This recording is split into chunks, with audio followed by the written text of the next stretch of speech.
Señor, gracias te damos por tu palabra leída. Gracias te damos también, Señor, porque tú estás con nosotros y podemos adorarte, podemos expresarte lo mucho que te amamos, podemos escuchar tu palabra y en esta hora también podemos ser alimentados por ti. Yo quiero suplicarte, Señor, tu bendición. Bendice tu palabra en nosotros. Nosotros reconocemos, Señor, ante ti y ante todos los que estamos aquí presentes, que sin tu ayuda y auxilio no podemos ser alimentados, no podemos entender lo que acabamos de leer. Ayúdanos para tener discernimiento. Ayúdanos también para poder aplicarlo a nuestra vida. Bendice, Señor, tu palabra en nosotros. Te lo suplicamos en Cristo Jesús. Amén. Amén.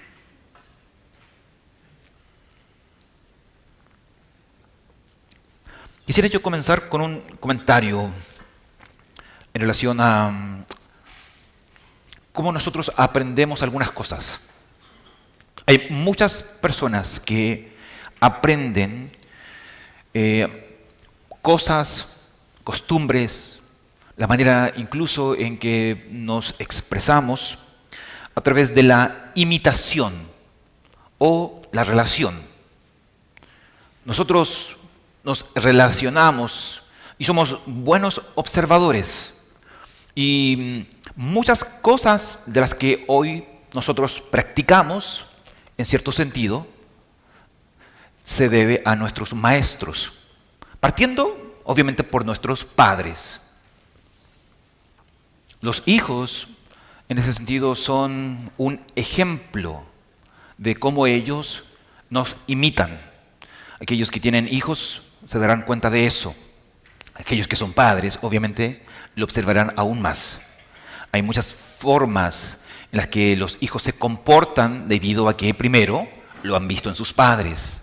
Hay conceptos, términos que ellos usan porque sus padres los usan. Y así por delante. Y hay muchas personas, de hecho, que ya son adultas, que aprenden y siguen aprendiendo y siguen creciendo a partir de este mismo principio. Principio de observación, principio de la imitación. De hecho, a veces personas que van al extranjero, aunque sea por un día, si ustedes se dan cuenta, y donde en dicho lugar existe un acento diferente, por un solo día llegan a Chile de nuevo con un acento distinto. Son influenciados, o tal vez lo hacen de mono, no sé, pero las personas son influenciados por otros, niños, adultos, etc. La imitación y la relación son importantes dentro del conocimiento que nosotros adquirimos. El pasar tiempo con personas cambia a las personas. De hecho, hay un caso ahí en Hechos capítulo 4, versículo 13, donde los fariseos hablan de Pedro y de Juan como personas que se conducen de tal forma y hablan de tal manera, y que eso los delata. Los delata de que ellos estuvieron con Jesús.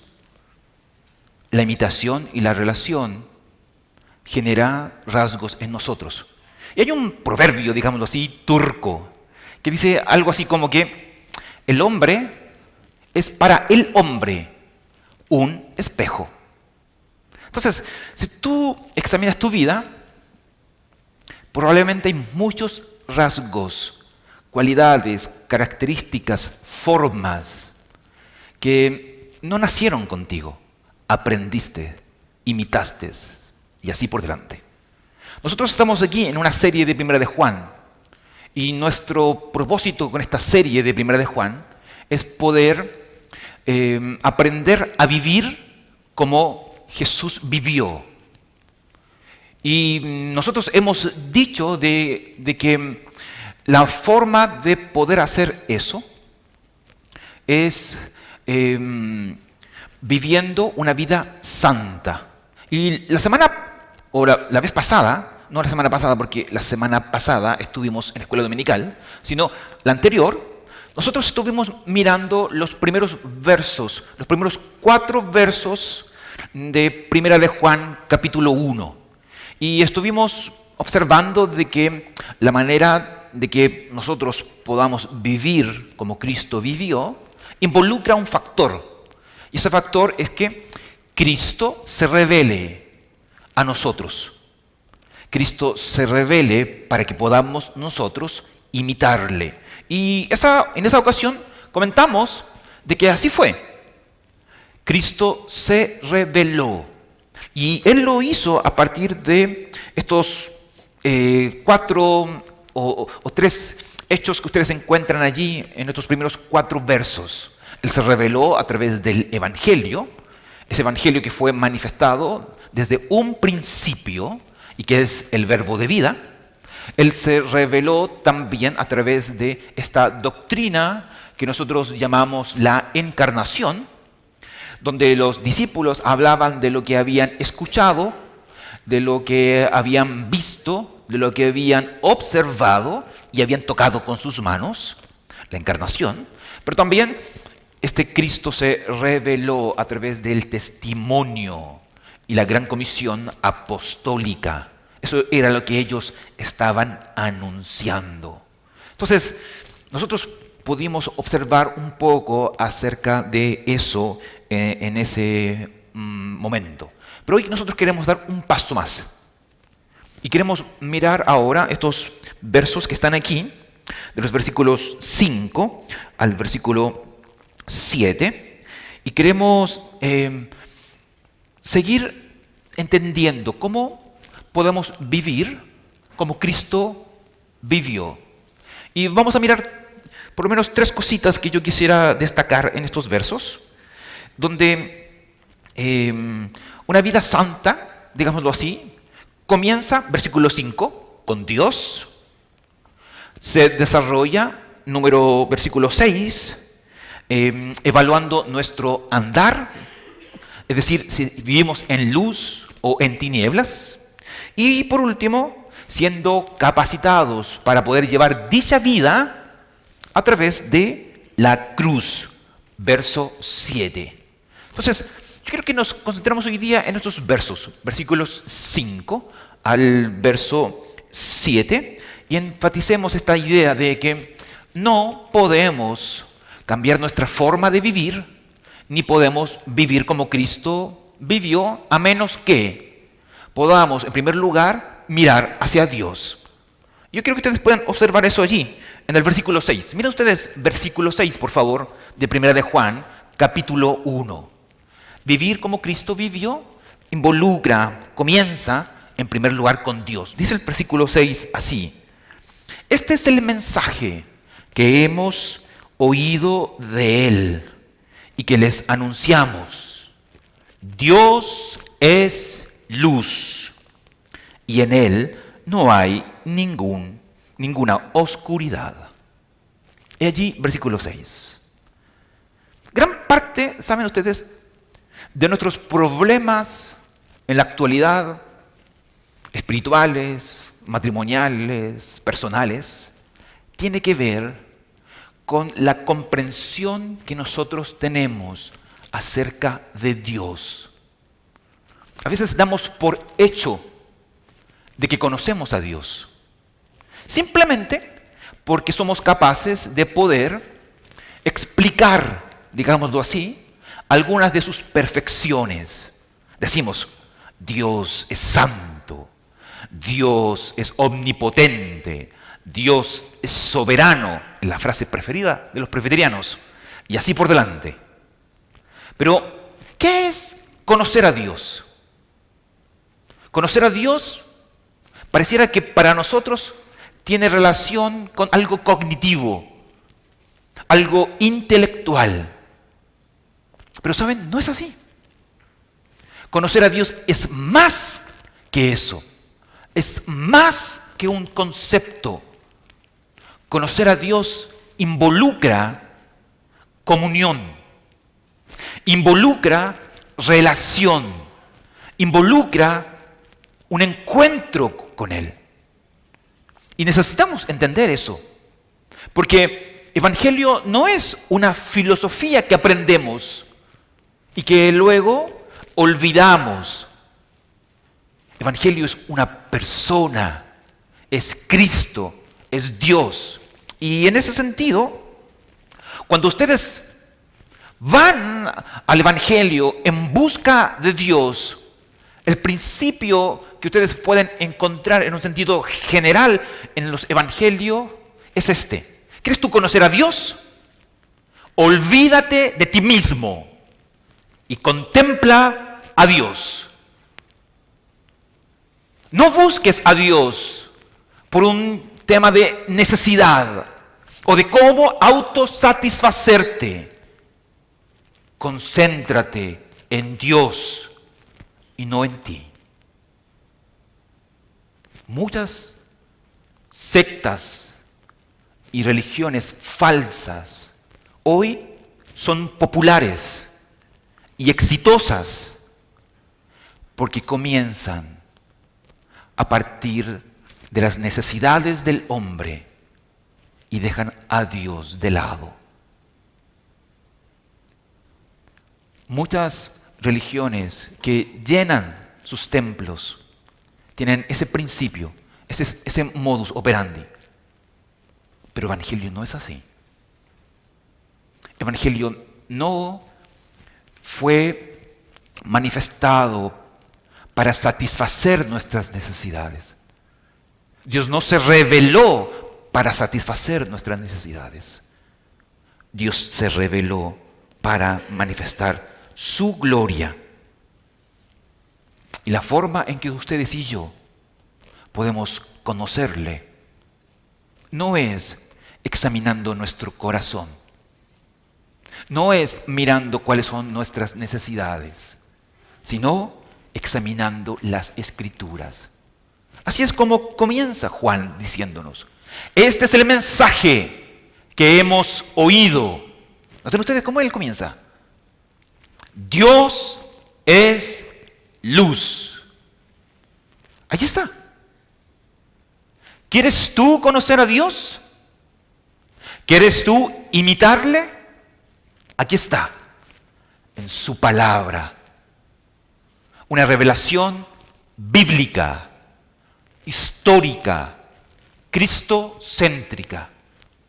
Es la única revelación verdadera que nos puede mostrar a un Dios verdadero. Y de esa forma, tú y yo comenzamos a vivir una vida diferente. Porque le vemos a Él, le conocemos. Y si tú y yo queremos buscar conocer a Dios, tal vez mirando o escarbando por otro lugar que no sea Cristo Jesús, déjame decirte que no vas a encontrar al Dios verdadero. Vas a encontrar a un Dios falso, un Dios con D minúscula, un ídolo. Pero si tú quieres conocer a este Dios verdadero, creador de todas las cosas, tú necesitas comenzar a buscarlo aquí, en su palabra. Ahora, ¿por qué necesitamos comenzar con Dios?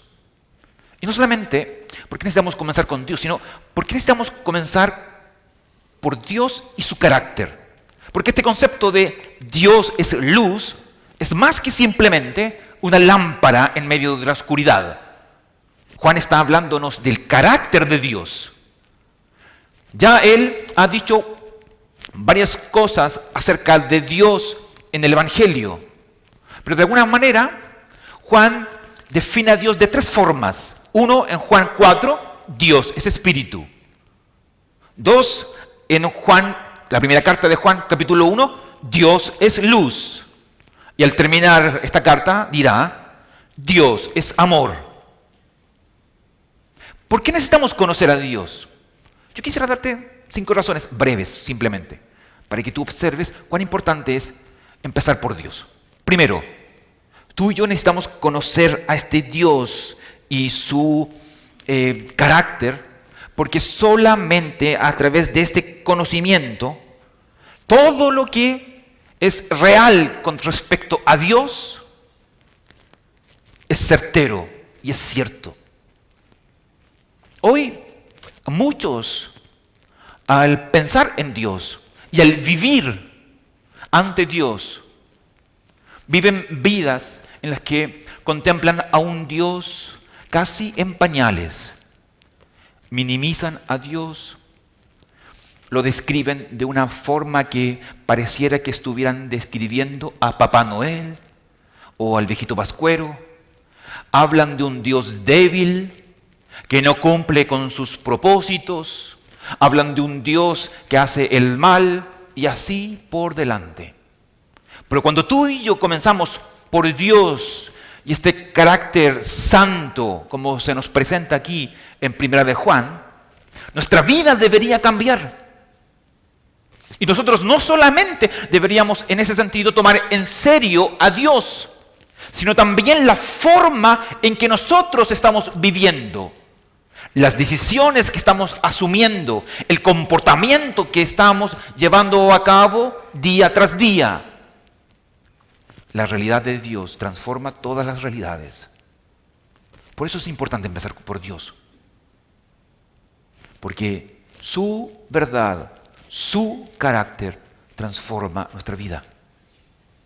Pero también, si tú piensas un poco en lo práctico y aplicable que es comenzar por Dios y este conocimiento de su santidad, tú y yo podemos entender de que es Dios y su carácter santo lo que hace que el plan de salvación exista.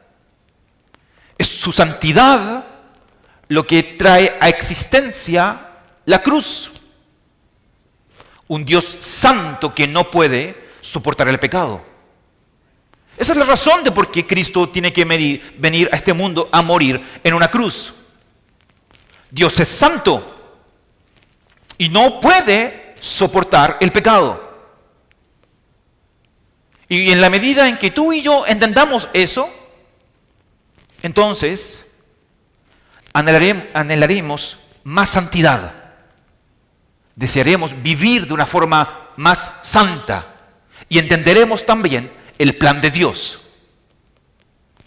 Muchos teólogos contemporáneos omiten cruz porque omiten santidad. Empiezan por el amor en lugar de su carácter santo y no pueden entender por qué su Hijo tuvo que venir a morir. Santidad le da razón a esta cruz. Es la razón de por qué tú y yo deberíamos haber muerto y desaparecido. Pero es su cruz la que nos permite seguir viviendo. Pero también cuando tú piensas en esta idea de santidad y carácter, observamos de que toda vida falsa también desaparece. Dime tú, ¿cómo has de presentarte ante un Dios santo, fingiendo ante los hombres? Si tú eres consciente de que tu Dios es un Dios santo, ¿cómo has de vivir de manera hipócrita? Eso es insostenible. Tú me puedes engañar a mí, yo puedo engañarlos a ustedes, pero un Dios santo jamás.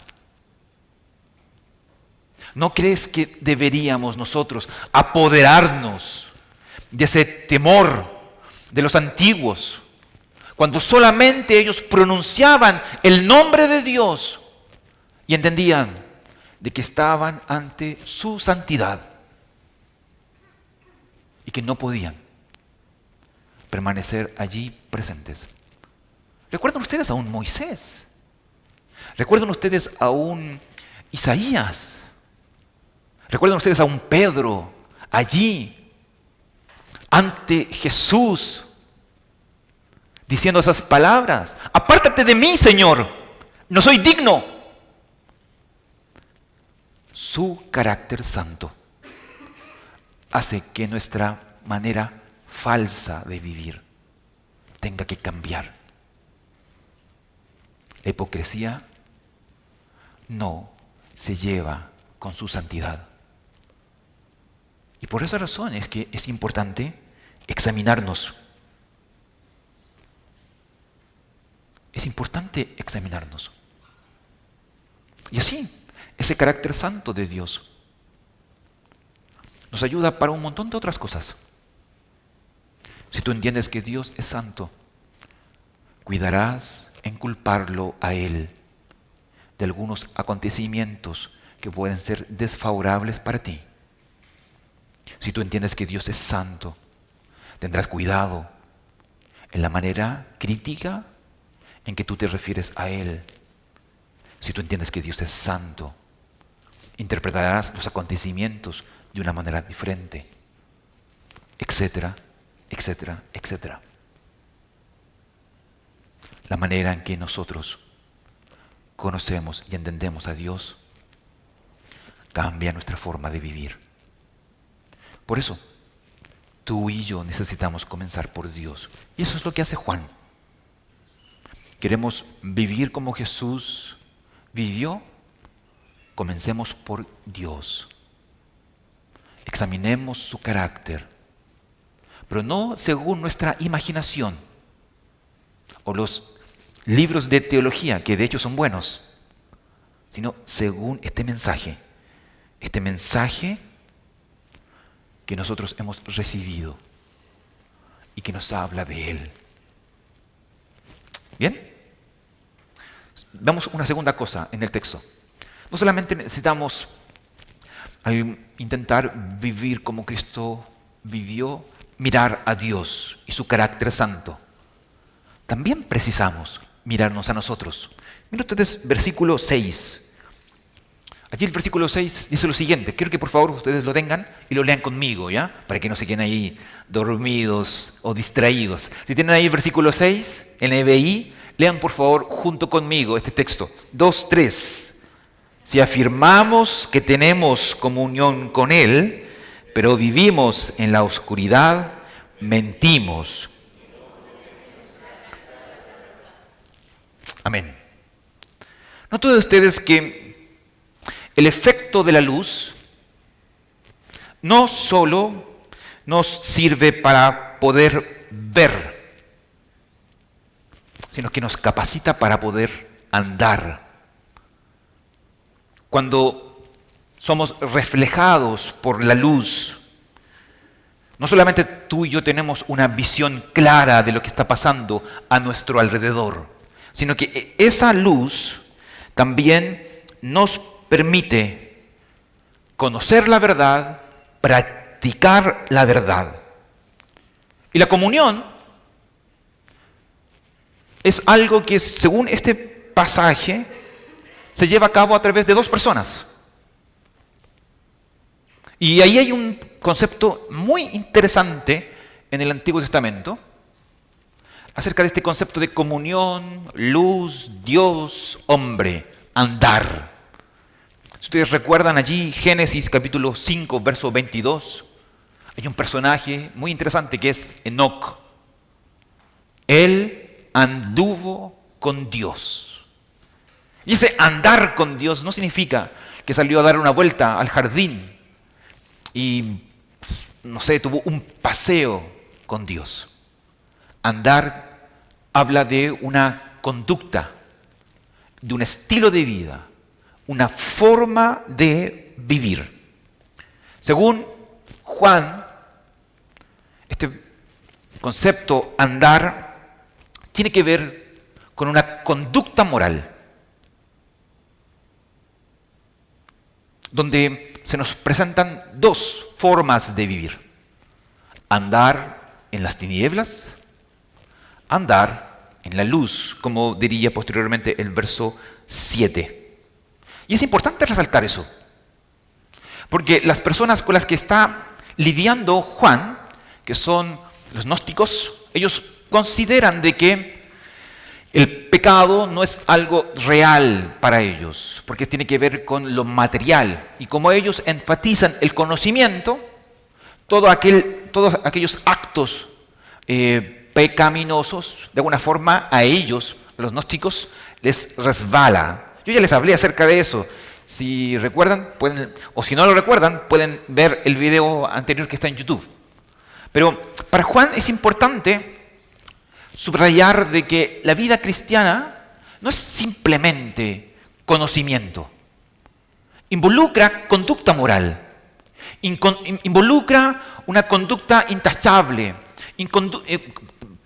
requiere de valores, requiere de un comportamiento adecuado ante un Dios santo. Si Dios no fuera santo, nuestra conducta o comportamiento pasaría a un segundo, tercero o no tendría ninguna relevancia en nuestra vida.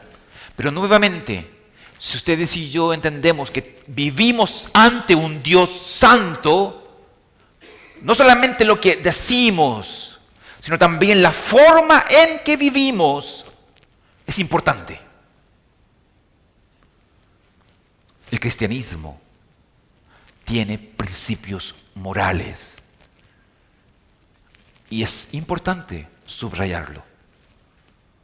Hay muchas personas que hoy día desprecian la ley de Dios, pensando que dicha ley pertenece al Antiguo Testamento y no tiene ningún valor para nosotros. Mateo 5 desmiente esa realidad. Al contrario, Jesús, reinterpretando la ley, nos dice que es muy importante para nuestra vida. La vida cristiana no es simplemente una vida espiritual. No solamente tiene relación, reitero, con el intelecto de aprender cosas.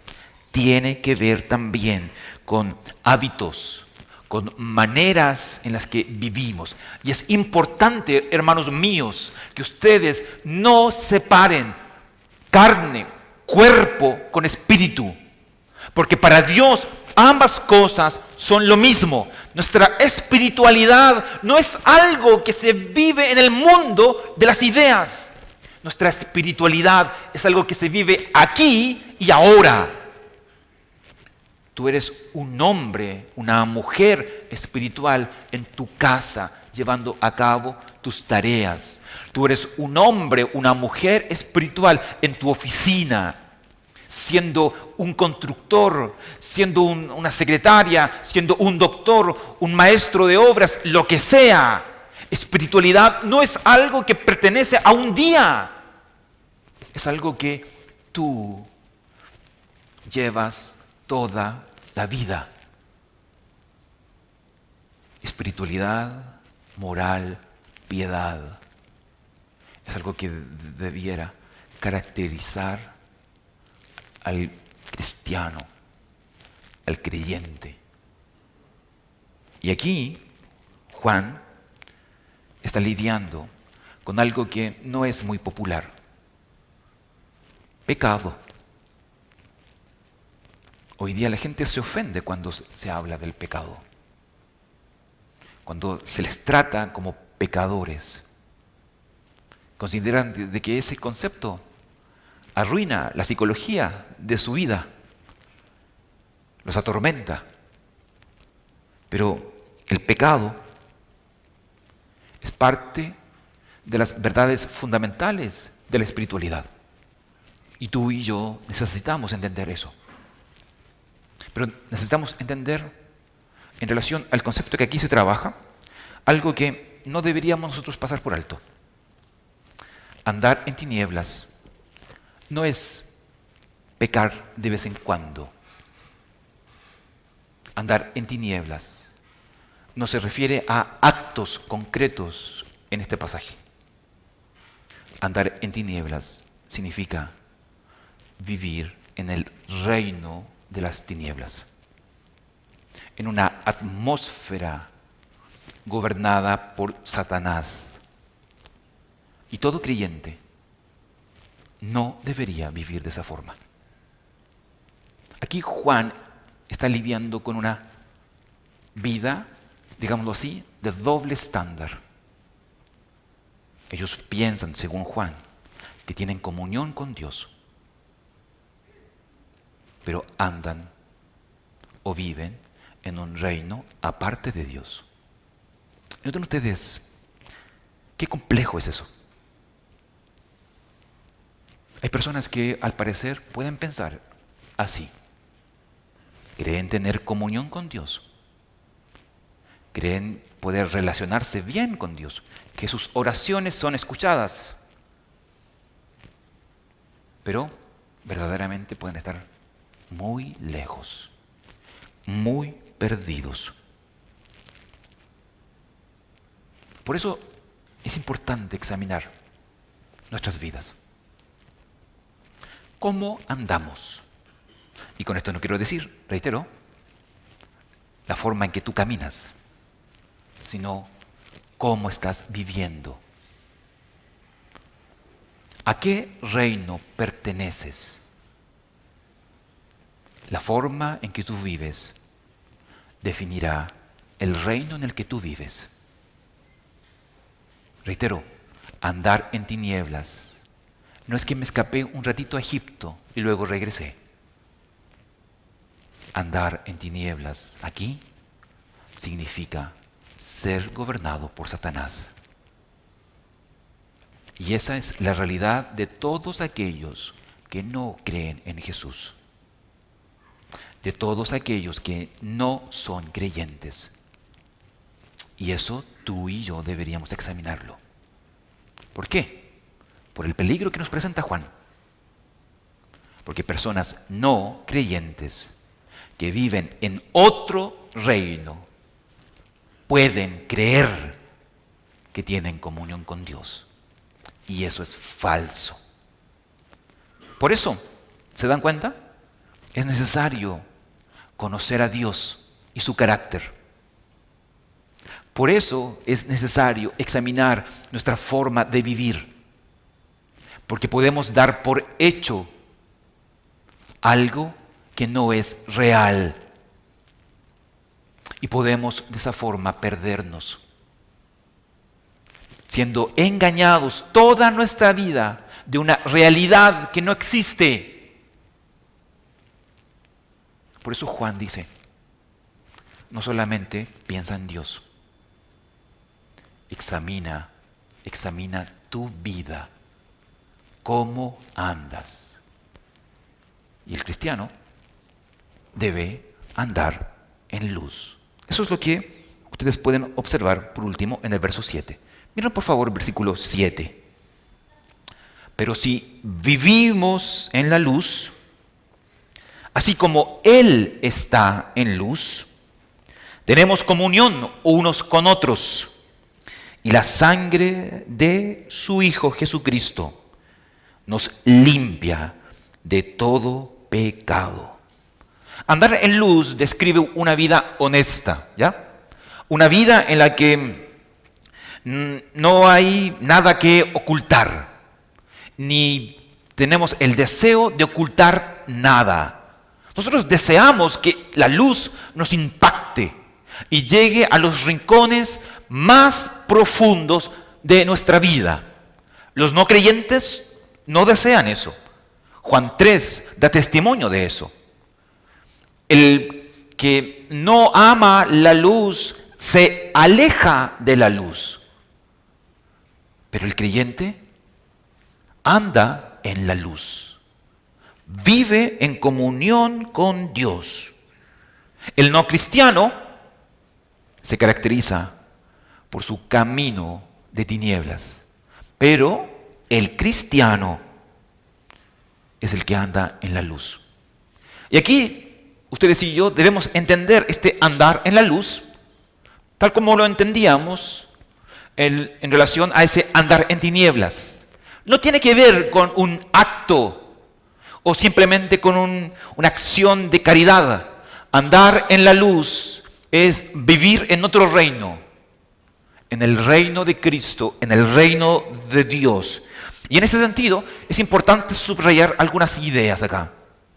Porque me parece a mí que a veces nos confundimos a causa de nuestros pecados que nos abruman. Hay muchas personas que piensan de que pueden andar de dos formas siendo cristianos. A causa de mis pecados paso inmediatamente del andar en la luz al andar en las tinieblas. Pero eso no es verdad.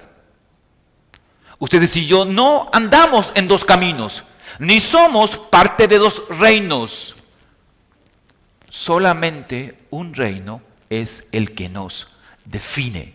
Si tú has creído en Cristo como tu Salvador, un solo reino es el que te define.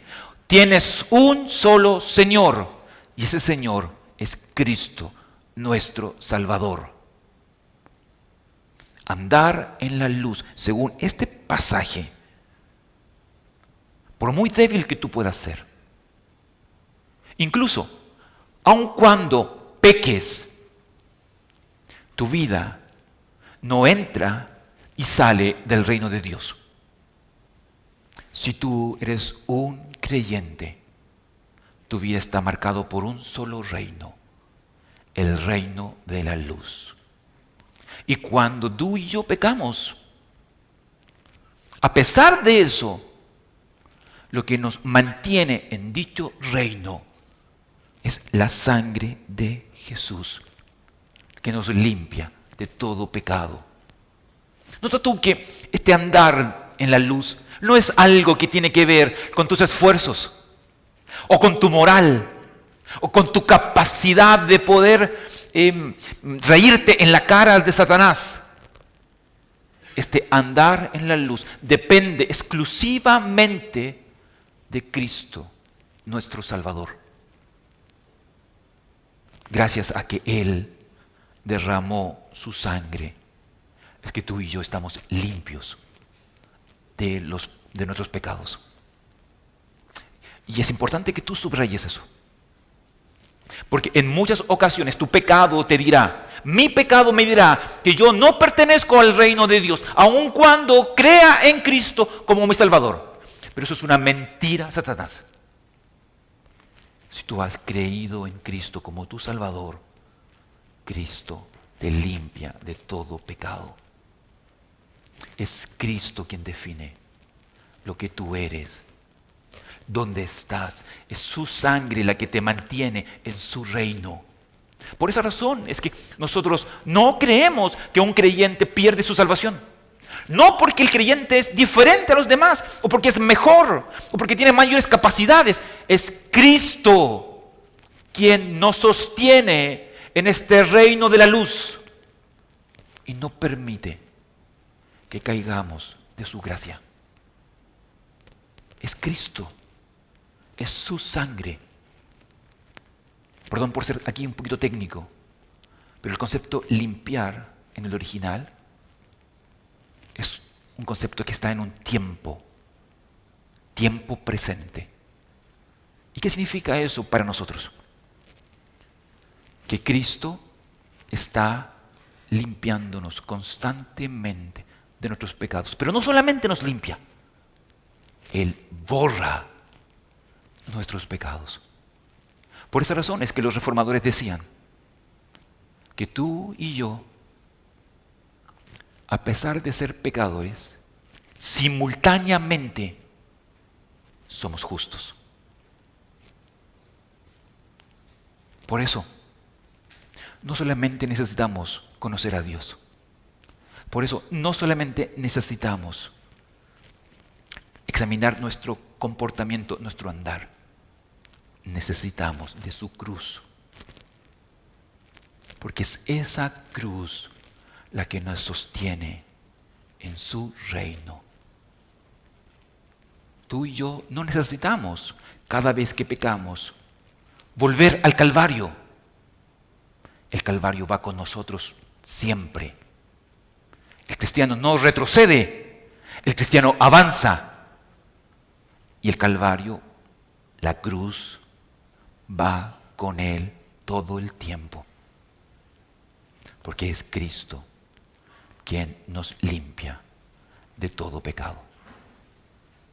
Y es eso lo que permite, hermanos míos, que a pesar de nuestros muchos pecados, porque eso es verdad, ustedes y yo podamos seguir adelante, podamos perseverar, podamos avanzar. Entonces, vivir la vida de Jesús a la luz de este pasaje comienza con Dios. Tú y yo necesitamos reflexionar en Él y en su carácter santo. Pero también necesitamos examinarnos a nosotros mismos. ¿Cómo estamos viviendo? ¿Qué decisiones estamos tomando? ¿Qué estamos pensando? ¿Hacia dónde nos dirigimos? Pero siempre aferrados de su cruz. Siempre aferrados de su cruz. Hay un detalle, y con esto yo quiero concluir. Aquí en el verso 7, si ustedes miran el versículo 7, el texto dice de que si andamos en luz, como Él está en luz, tenemos comunión, no solamente con Dios, dice el texto, sino unos con otros. ¿Saben por qué pasa eso? ¿Saben por qué Juan está enfatizando esta idea de la comunión unos con otros?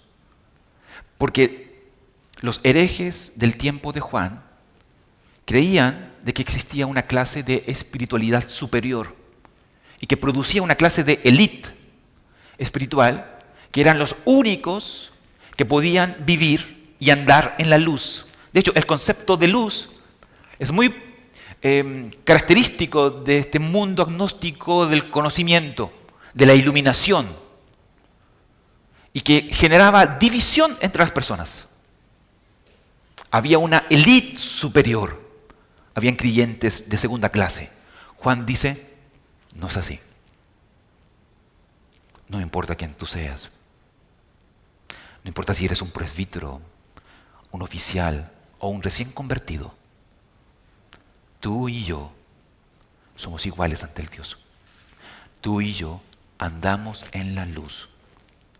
Tú y yo dependemos de la misma cruz de Jesús. Así que, hermanos míos, no dejes de aferrarte a esa cruz. Es la cruz de Cristo la que te sostiene.